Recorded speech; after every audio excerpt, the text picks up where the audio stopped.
Chapter 2. Goblin Slayer in the Water Town. The Water Town was an old city 2 days east of the frontier across the plain, a great white-walled fortress that sat at the confluence of many rivers, under a canopy of trees so green as to be black. Travelers came from far and wide to this city, built on a fortress from the age of the gods. It was full of boats coming and going, merchants with their goods, languages of every kind, chaotic and beautiful. Positioned on the western edge of the interior and the eastern edge of the frontier, the water town was the largest city for quite a ways. A carriage clattered and bounced over a bridge, passing through a castle gate in the middle of a lake. The gate was engraved with the crest of the god of law, the sword and scales, the symbols of law and justice. Even on the frontier, where monsters and villains ran rampant, the light of the law shone. People could live in peace, even if only tenuously. The carriage ran along ruts that had been carved into the flagstone over hundreds or even thousands of years. Some time later, it stopped in a large parking area, and adventurers jumped out one after another. My butt's sore. High Elf Archer gave a great stretch to loosen up a body that had endured much jangling on the long carriage ride. The sun was high in the sky and would soon reach its zenith. It was noon. All around them were shops supplying travelers, and the smells of food and drink wafted on the air, the scents of searing meat and sizzling fat. The sugary odor of baked sweets. The town had everything, from foods that could be found anywhere to startling foreign offerings. The vendors were much the same. Here, a dwarf merchant bellowing at the top of his lungs, there, an elf clowning about to attract customers. A rare fruit seller was dashing about, selling apples as fast as she could move. Humans called out to one another. Farther away, a lizardman was preaching a sermon. And was that a dark elf running a shop? Oh ho! Looks like a lovely place, Dwarf Shaman said with a twitch of his nose, taking it all in. He slapped his protruding stomach. An anvil for a chest, a wheel rut for a bum, you'll get a balance yet. Time does wear away all things. Looks like it's worn you away quite a bit. Ho ho ho. But I stand tall among the dwarfs.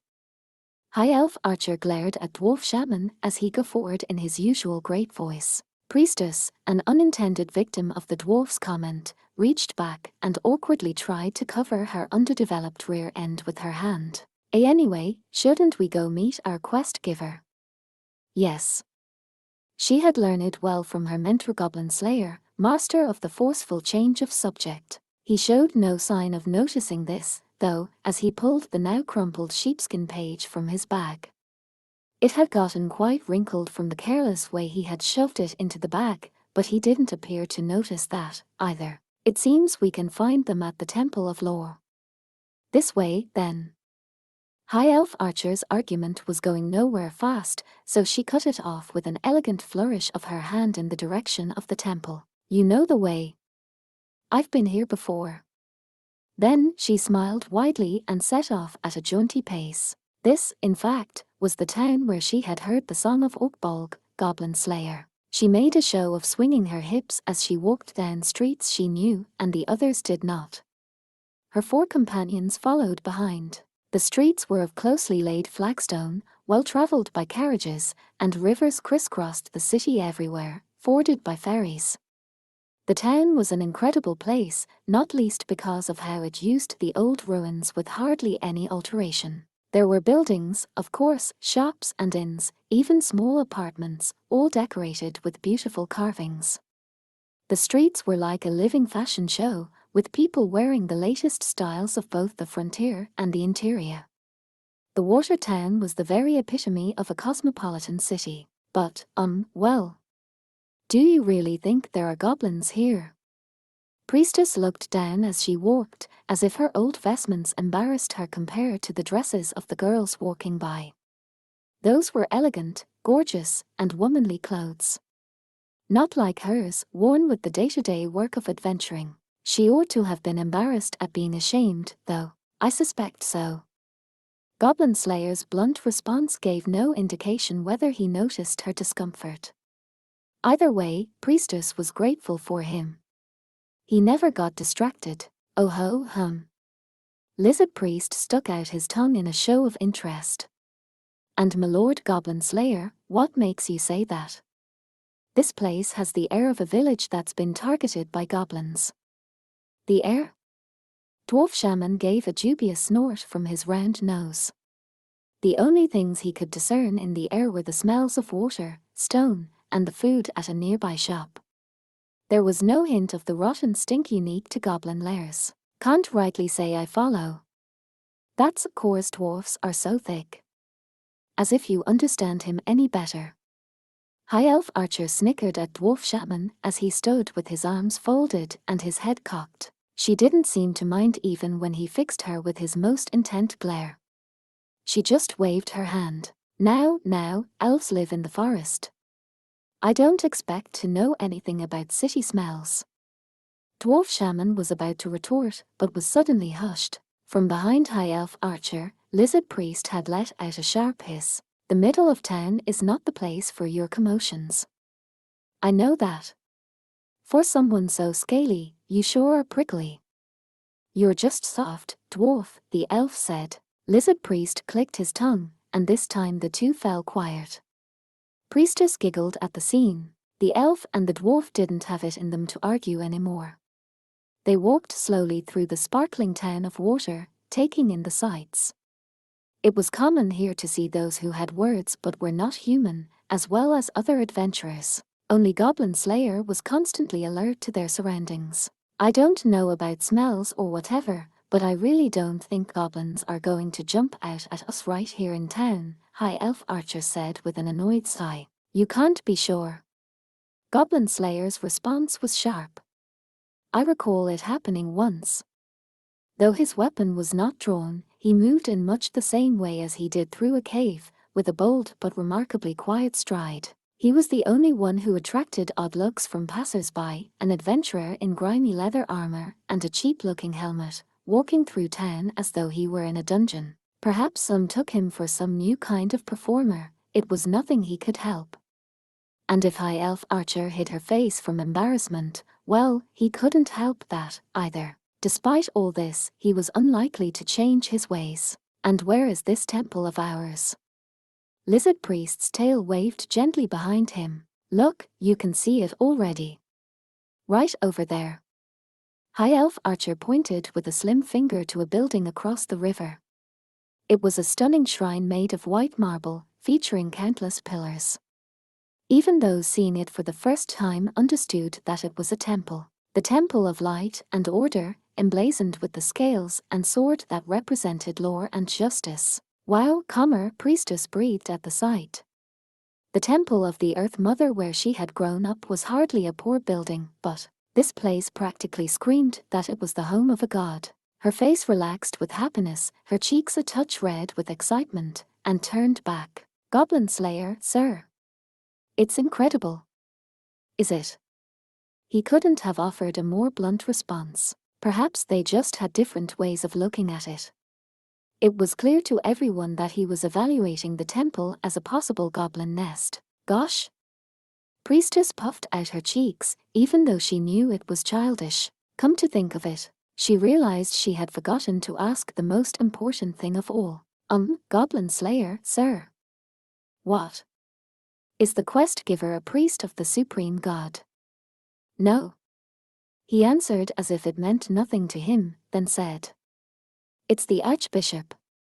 At that, Priestess's enthusiasm evaporated. Why?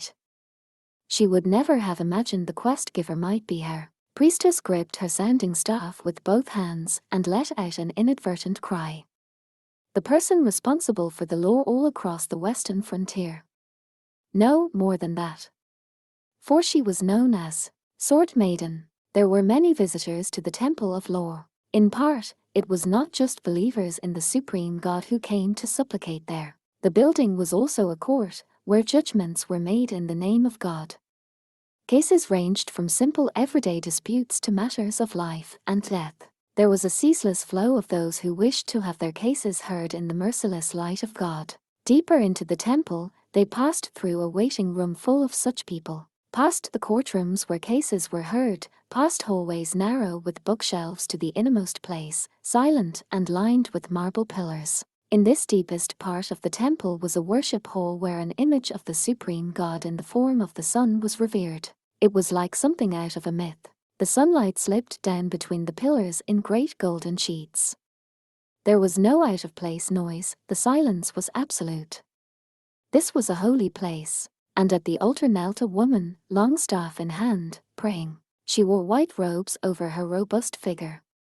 Her golden hair glittered in the sun. Her staff, which depicted a sword from whose hilt hung a set of scales, showed the equality of justice and law. She was so dazzling one could only think that if the supreme god were to be incarnated as a woman, this would be her. Distressingly, her eyes were hidden with a black kerchief.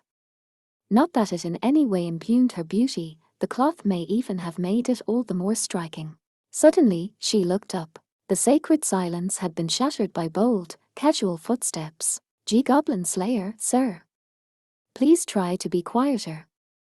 This is an urgent job. If they don't mind our entering, there's no reason to wait. I thought you seemed like the impatient type, Orkbolg. Everyone's impatient compared to an elf. Such clamor is unbecoming. Be it a foreign deity or no, we are in the house of God. Loud, lively, rough, robust. To her it was tremendously nostalgic.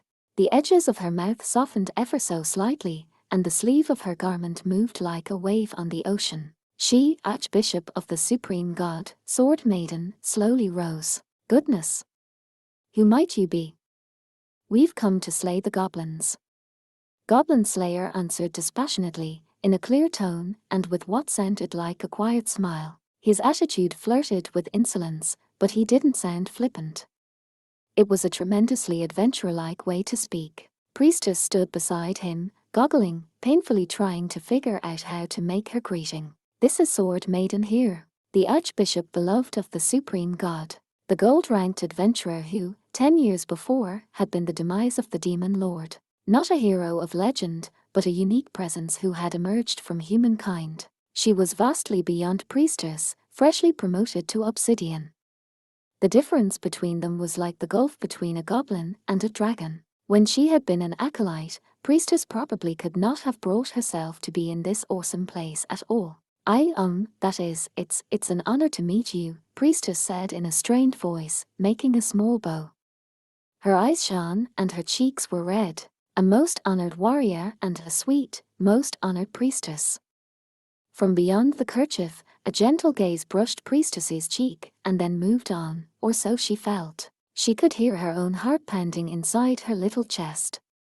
She hoped it wasn't audible to anyone else, and these august personages are millimeter. Their compatriots, their party members, Lizard Priest said when the gaze settled on him. I venerate the most fearsome nigger, but rest assured, I shall give you all my support. His unusual palms together gesture was solemn. Of course, his gesture differed from the way clergy of the Supreme God showed respect to one another. But that was not the point. What was most important was that he show his intention to respect others. Everything began from that point. Without a flicker in her smile, Sword Maiden drew a cross in the air with her finger. Welcome to the Temple of Law. I am honored to receive you, O scaled priest. High Elf Archer and Dwarf Shaman, for their part, evinced little interest in the goings-on. They gave slight bows from behind Lizard Priest, but they had their heads together, whispering to each other. Quite something for human work, said the dwarf. Yeah. What a beautiful picture, said the elf. Their admiration seemed to be focused on the ceiling high above their heads. There, rich brushstrokes composed a mural depicting the battles of the Age of the Gods. They had seen cave paintings before, drawn in blood on the walls of ruins, but this was something else entirely. Order and chaos, illusion and truth, the gods raged against each other with body and spirit and soul. Against a field of stars, miracles and magic whirled about, flew back and forth, shined, burned. Finally, the gods reached out for a cube and began to indulge themselves in throwing it. The board they played on was this very world, and the pieces they played with, everyone in it. Hence why those with words, those who prayed, tried to live correctly. The two of them, who were kin to the spirits that filled this world, were not unlike the gods. While elves and dwarfs respected the gods, however, they did not mindlessly worship them. The gods were very much with them. They would listen to the gods' advice, but not be their slaves. This was why there were so few elf priests, though the dwarfs still cleaved to the smithy god themselves. Ho ho!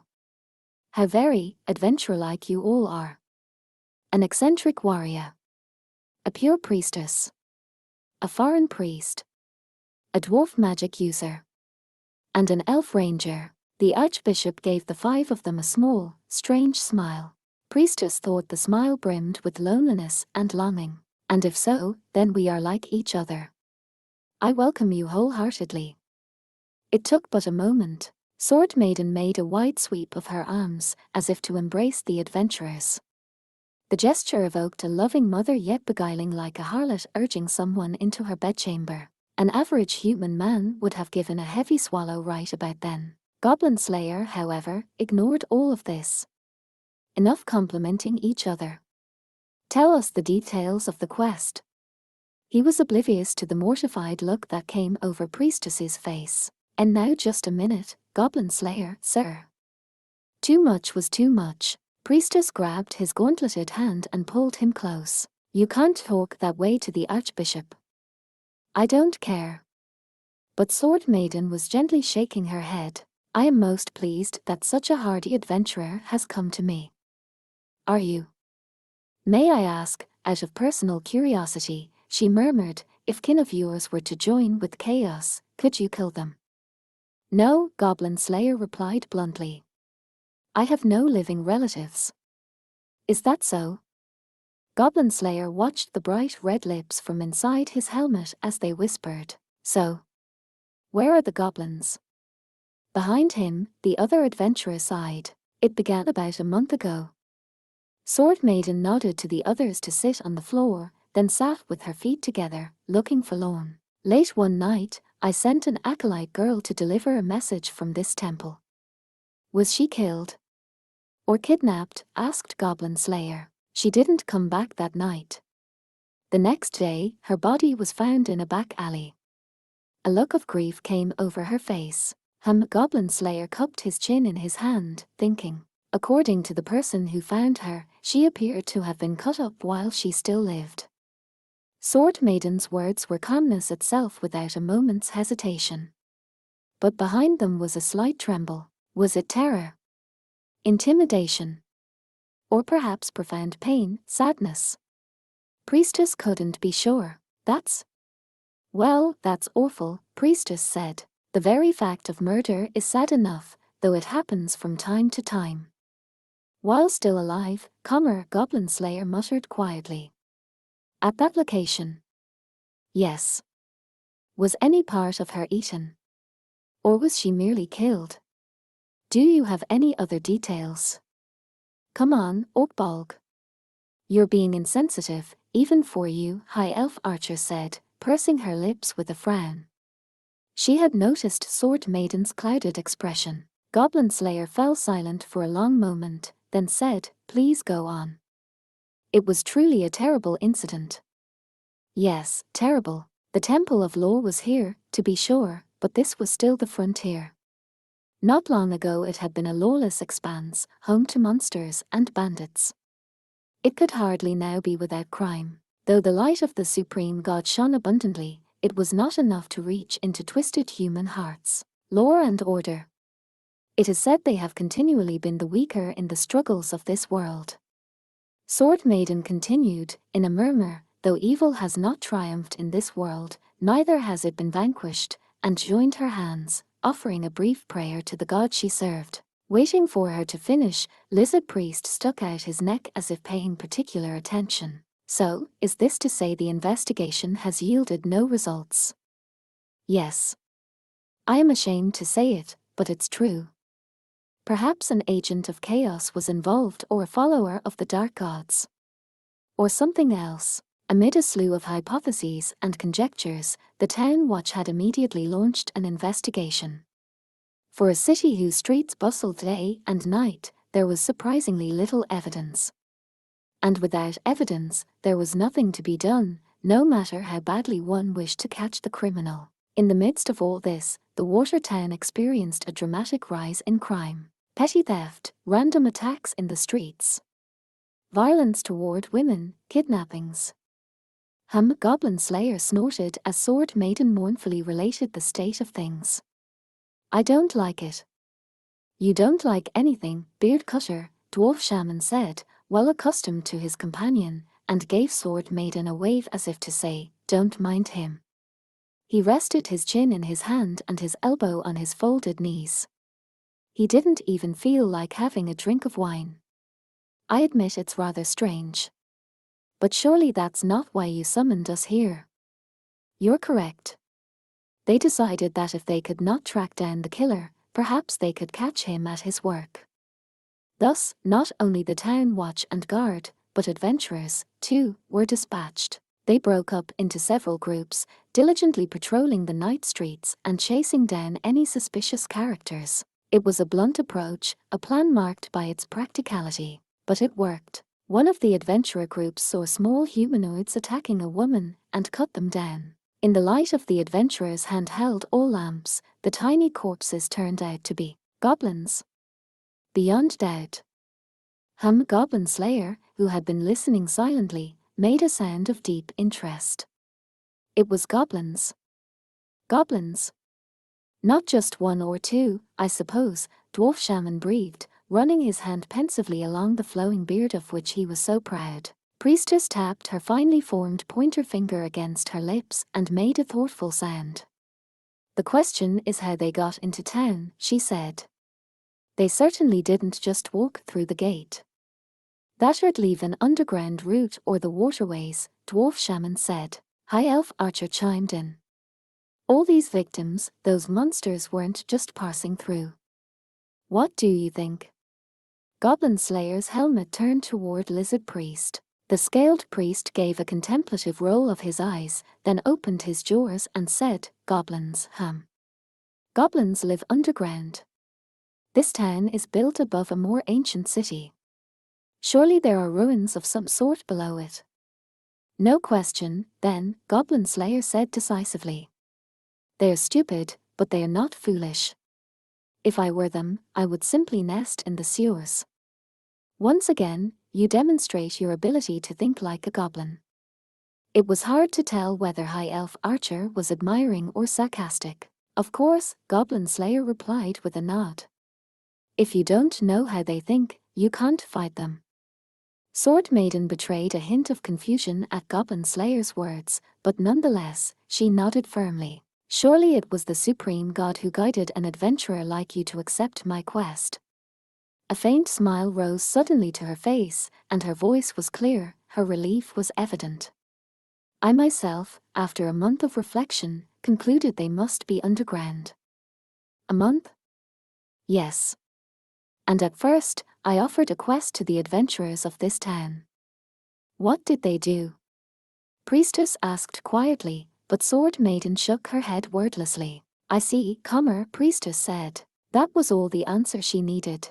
They didn't come back. Many porcelain and obsidian adventurers who went to slay goblins met the same fate, like two of the three companions Priestess had first ventured into a cavern with. Once the disturbing scene had been unexpectedly revived in her memory, it was not easy to wipe away. Priestess almost thought she could catch the dank, rotten whiff of the cave and scrunched up her face a little. It was then that I heard a song of Goblin Slayer, hero of the frontier. A song? Goblin Slayer said, uncomprehending. What do you mean? You didn't know. You're a ballad, Orkbolg. High Elf Archer drew a circle in the air with her pointer finger. Turns out it doesn't have much to do with the real you, though. I've never heard of such a thing. But surely you know, Lizard Priest said, narrowing his eyes. Wherever there are bards, they will sing of valorous deeds. To what end? Don't tell me you don't see the connection, Beard Cutter. Not that he wasn't interested. Dwarf Shaman pounded his belly at Goblin Slayer's display of perplexity. When word of your doings gets around, everyone will want you to slay their goblins for them. Sword Maiden's eyes, hidden behind cloth, briefly met Goblin Slayer's, hidden behind metal. She bit her lip, then with a look of determination, bowed her head. Please. I beg you to save our town. I don't know whether I can, Goblin Slayer said frankly. But I will kill the goblins. It was simply not how one spoke to an archbishop, let alone a former hero. Priestess said, Goblin Slayer, sir, and tugged on his arm, lips pursed. You must find a better, way to talk. It's the truth, isn't it? That's why it's so important to be careful how you say it. HRM. Goblin Slayer let out a harsh snort, but even he could only fall silent. Lizard Priest gave a jovial wave of his tail at the sight of his flummoxed friend, but his tone was serious. If they are in the sewers, our usual tricks won't work. I'm kind of sick of our usual tricks, anyway, High Elf Archer said dejectedly. They're weird. She gave him a gentle jab with her elbow. You know what he means, right? Yes. Goblin Slayer nodded. We have to go in and destroy them, but the underground area is large. It would be troublesome if some escaped. No? Being in the sewers means we'll be right below everyone who lives here. Get it? She didn't know why she was surprised. Oakbolg had been this way as long as she'd known him. Burning down fortresses, making people douse themselves in guts, killing goblins in the most terrible ways, drowning them, using human wave tactics. No fire. No water. No poison gas. No entrails. I told you, I have no intention of using any of those, he replied in a tone he normally reserved for scolding Priestess, bringing High Elf Archer up short. Her long ears jerked in annoyance, but she was the one who at last said, fine, and assisted. Lizard Priest ignored her mutter of what's with this guy, and said, but why can't your town watch or your army handle these creatures? He slapped the stone floor with his tail to emphasize his doubts. I am not acquainted with the situation of this town, but surely this is not beyond their jurisdiction. They? No doubt told you there was no need to involve the military for something as trivial as goblins, Goblin Slayer said brusquely when Sword Maiden hesitated. Sword Maiden looked down slightly, and her lips trembled. A most elegant answer. It wasn't hard to understand. The adventurers went in precisely because the town watch and the military did not get involved. The town watch took money to train and equip, and their families lived in town. If they were injured or killed, a pension would have to be paid to their relatives. How different it was with adventurers, who took responsibility for everything themselves. Above all else, the resurrection of the demon lord in the spring was still fresh in their minds. Can't be helped, I suppose, Dwarf Shaman said with a sigh and a stroke of his white beard. Plenty of those demons still running around the capital. I guess this is what adventurers are for. MRRM. Two sure fans of trouble are human money and human politics, Lizard Priest said. I am most ashamed to admit the truth of your words, Sword Maiden said, as if confessing a sin. Tragedies in this world were many and endless. As Sword Maiden had said, ever since the world's inception, law and order had been lesser lights. No one had the power to change that, not even slightly. Even the Earth Mother, who offered salvation to those who were broken, her salvation was only for those who wished, asked, and prayed for it. Hence why monsters were known as the unpraying. And yet, I do not much care for such things, Sword Maiden whispered, turning her face aside. She sounded like a young lady who had done some embarrassing thing. I don't care. Goblin Slayer cut through it all with a few curt words. How do we get underground? Sword Maiden's hidden eyes played across his helmet as if seeking some expression. Hey. Oh. Yes, excuse me. The voice that answered his call was somehow distant, almost delirious. Sword Maiden reached into the neckline of her thin garment, withdrawing a piece of paper from her generous bosom. The folded sheet looked quite old, it seemed to be a map of the sewers. I think it would be best for you to enter the sewers via the well in the back garden of this temple. Her slim, white fingers caressed the map as she spread it out on the floor. The wrinkled sheepskin made a rustling noise as she unfolded it. Hence, during your investigations, I offer you this temple as lodging. Millimeter. Goblin Slayer made a soft sound as he studied the map. It was discolored, already chewed by insects, but it spoke to the sheer size of the sewers. Perhaps it had made some sense to the ancient architects, but now, it's like a maze, Priestess said anxiously, looking at the map over Goblin Slayer's shoulder. Goblins worked their way completely through this underground labyrinth to attack humans. Facing them would be much harder than fighting other monsters, even poorly. Maybe I'm just nervous.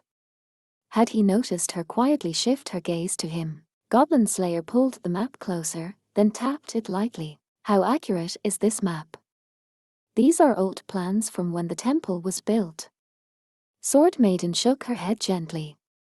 The gesture sent beautiful waves through her rich hair, but the city's water does flow down there. If anything has collapsed, I cannot imagine it's very much. All right.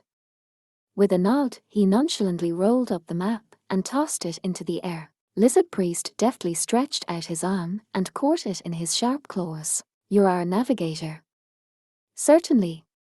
Let's go, then. No time to lose. No sooner had he spoken than Goblin Slayer set off with his bold stride.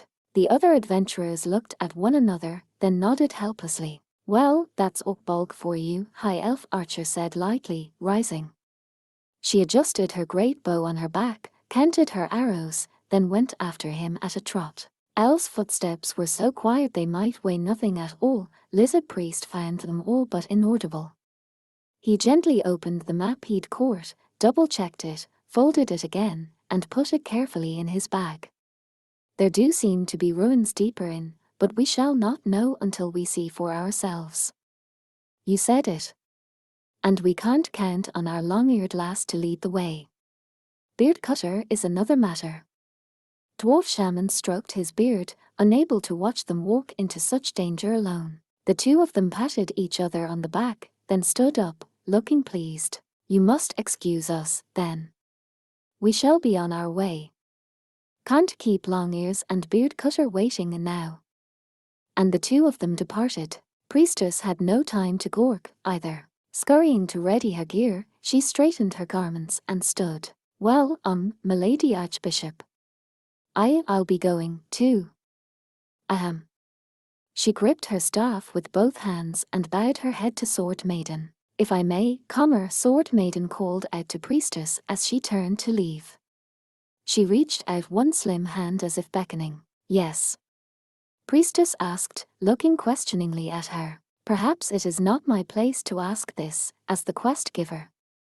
Priestess could not quite read Sword Maiden's expression as she spoke. All emotion seemed to have left her lovely face, like a receding tide. It was hard to escape the impression that she had donned a mask. But are you not afraid? Her question was quiet but clear. Priestess knitted her brow slightly, her eyes wandered the room. What should she say? Yes. I am afraid. But. Then she said nothing more. She had never stopped being afraid, not since she had first entered a goblin den on that day long ago. And yet, her averted gaze followed those adventurers, walking ahead of her, some ways away. A towering lizardman. Next to him, a stubby dwarf. A slender elf. And a warrior. Dressed in a cheap-looking helmet, grimy leather armor, with a small round shield and a sword that seemed a strange length. Hee. Standing there, nearly alone, a smile welled up on Priestess's face. She was a disciple of the Earth Mother, but if she were to pray to the Supreme God, she would ask one thing. That she never be without even one of these companions. I'm sure we'll be all right. And with that, she shyly offered a prayer under her breath.